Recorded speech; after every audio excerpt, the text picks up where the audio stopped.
Om Swastiastu. Perkenalkan, nama saya Nilo Panca Budi Pratiwi dengan NIM 210609114 dari Prodi D3 Kebidanan Fakultas Kedokteran. Nah, dalam video kali ini saya akan menjelaskan tentang pertanyaan-pertanyaan UTS Pendidikan Agama Hindu. Jadi pertanyaan yang pertama adalah jelaskan bagaimana mengembangkan kasih kepada seluruh ciptaan Hayang Widi dengan mengikuti kebenaran.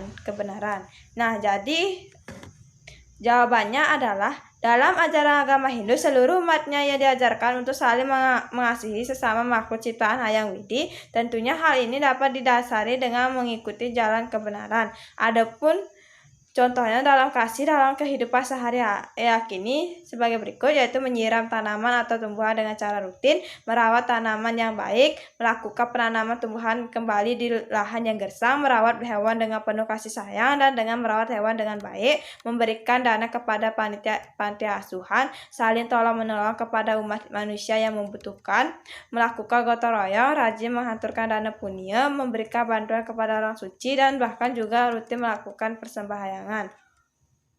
Pertanyaan yang kedua adalah dengan mengucapkan mantra yang benar dan berulang-ulang akan membawa ketenangan pikiran. Jelaskan mengapa hal itu bisa terjadi. Jadi jawabannya, saat umat manusia mengalami ketakutan dan kecemasan, maka pengulangannya adalah dengan mengucapkan mantra yang benar dan mengucapkannya dengan berulang-ulang.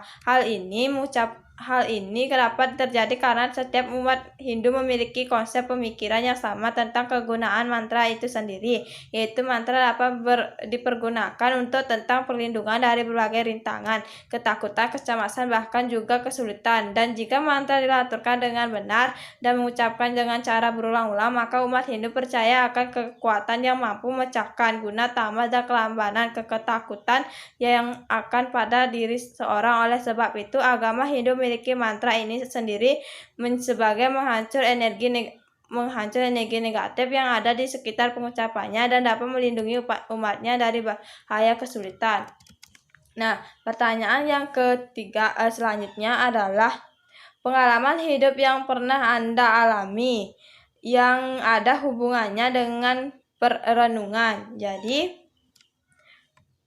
penjelasannya, adapun renungannya itu apapun perbuatan yang engkau lakukan, engkau akan menuai hasil yang sepadan. Maka dari itu engkau harus mengembangkan moralitas dan meresapkan nilai-nilai kemanusiaan. Ketika makanan yang basi tidak ada gunanya menyimpan makanan tersebut, karena ia akan menjadi semakin basi. Engkau mungkin saja menyembunyikan dosa-dosamu dari masyarakat, namun engkau tidak akan menyembunyikannya dari Tuhan. Jadi renungan di atas sama dengan arti karma pala dalam agama Hindu yang dapat diartikan sebagai buah atau hasil perbuatan umat manusia itu sendiri. Jika kita menuai kejahatan, maka akan timbul buah kejahatan, yaitu berupa kejahatan pula. Bahkan sebaliknya, jika menuai perbuatan baik, maka hasil yang didapat akan juga baik. Adapun contoh pengalaman hidup saya yang berkaitan dengan perenungan di atas adalah dari dulu hingga sekarang saya selalu membuang sampah di selokan dekat rumah saya. Hal tersebut berlangsung dengan waktu cepat lama hingga akhirnya ada hujan yang menyebabkan banjir di daerah rumah saya. Walaupun dosa saya terlalu tidak diketahui masyarakat, namun dosa tersebut tidak dapat disembunyikan oleh Tuhan. Dengan perbuatan membuang sampah sembarang tersebut, maka hasilnya pun di daerah rumah saya menjadi kebanjiran. Maka dari itu engkau akan mengembangkan moralitas dan meresapkan nilai-nilai kemanusiaan.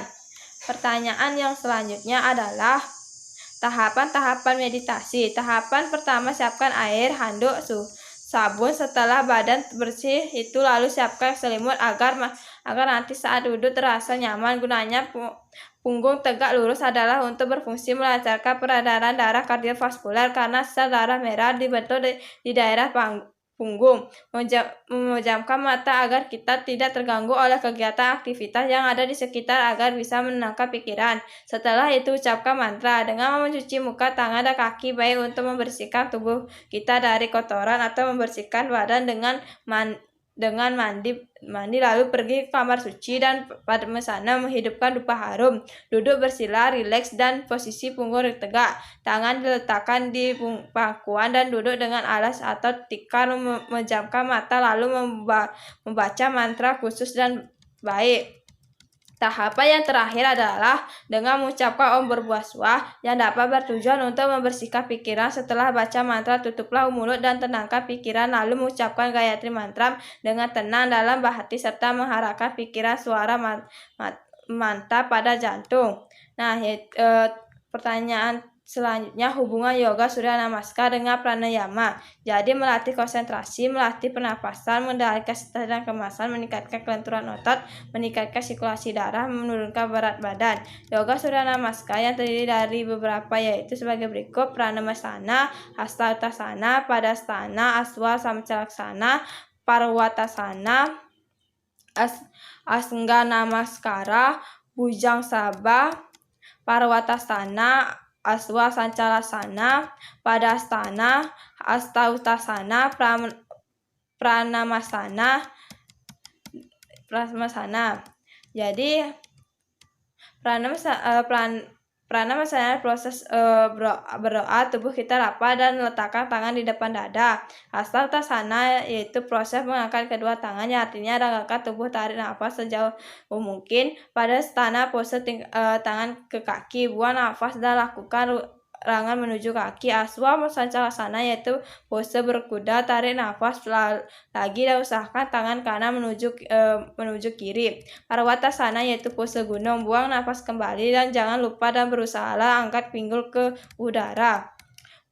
Astana Namaskara yaitu memberi salam dengan 8 bagian, turun perlahan dan satukan badan dengan lantai. Bujang Asaba yaitu proses kobra, ketika badan sudah di lantai, mulai angkat badan bagian atas ke depan. Parwatasana yaitu pose gunung, buang napas lalu mulai angkat pinggul ke udara. Aswa Sancalasana yaitu pose berkuda, tarik nafas secara perlahan dan mulai tarik kaki kita ke belakang dengan hati-hati. Padasana yaitu pose tangan ke kaki, buang napas perlahan dan letakkan kaki di dekat tangan. Hasta Uttasana yaitu pose mengangkat kedua tangan, menarik nafas sambil tangan terangkat ke atas. Pranamasana yaitu pose berdoa, posisi kaki rapat dan tangan di depan dada, berat badan berbagi rata di kedua kaki. Pada umumnya rangkaian Surya Namaskara akan sangat baik dilakukan apabila dilatih sebanyak 5-10 kali di setiap kali latihan. Pertanyaan selanjutnya yaitu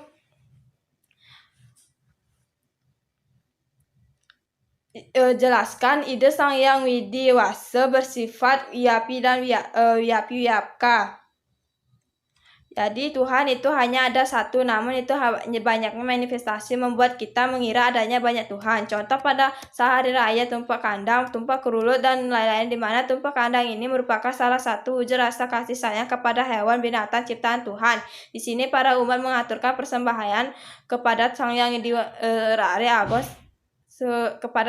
Rare Agos sebagai manifestasi dari Dewa Siwa. Saya dapat membuktikan bahwa Sang Hyang Widi bersifat Wiyapi-Wiyapka karena seperti halnya contohnya dari saya sendiri, yaitu saat saya berbohong, saya dapat merasakan sifat kebohongan diri saya sendiri, tetapi orang lain tidak dapat mengetahui diri perbuatan kebohongan saya sendiri.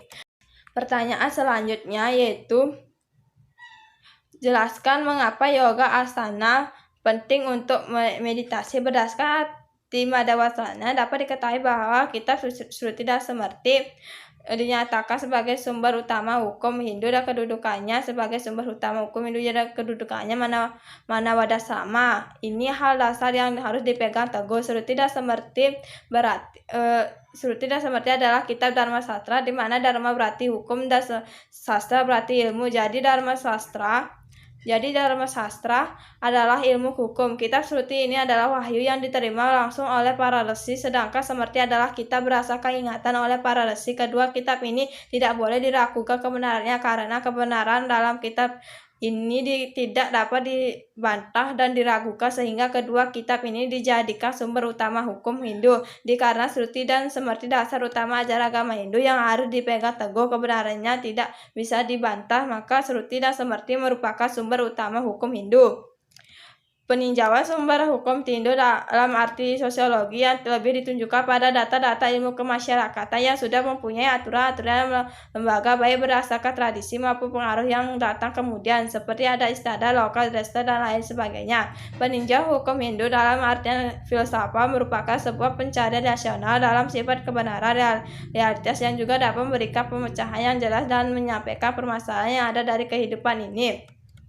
Pertanyaan nomor 8 sama dengan pertanyaan yang ke nomor 3. Jadi saya akan saya memberikan contoh pengalaman saya. Dulu selama saya menjalani hidup saya pernah menyombongkan harta orang tua saya kepada teman dekat saya bahwa saya memiliki ini, namun dia tidak memilikinya. Tapi selang beberapa bulan berlalu, semua yang saya pamerkan kepada teman saya itu tiba-tiba hilang begitu saja. Semenjak saat itu saya mulai menyadari itu bahwa kebesaran Tuhan yang semakin kuat akan ada karma pala. Nah, pertanyaan selanjutnya itu adalah secara fisik dan kejiwaan, yoga asana yang dapat memiliki fungsi mengurangi racun serta membantu pemulihan saat sedang sakit.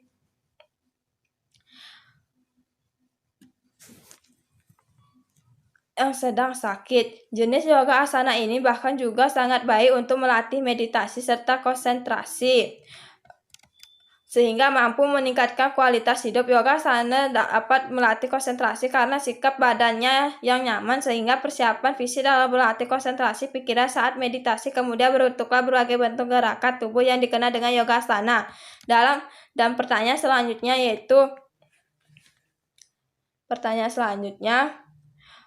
jelaskan kesatuan antara badan jasmani dan jiwa atau disebut dengan atma yang menjadikan manusia selalu terus berkembang, serta mengapa menjadi manusia merupakan suatu paling utama.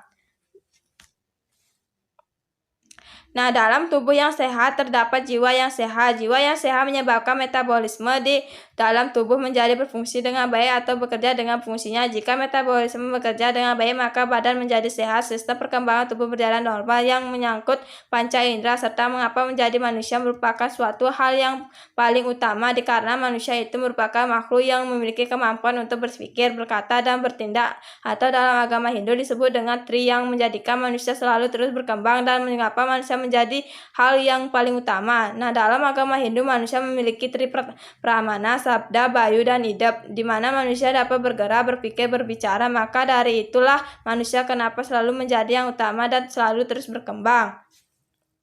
Saya tutup dengan Parama Santi. Om Santi Santi Santi Om.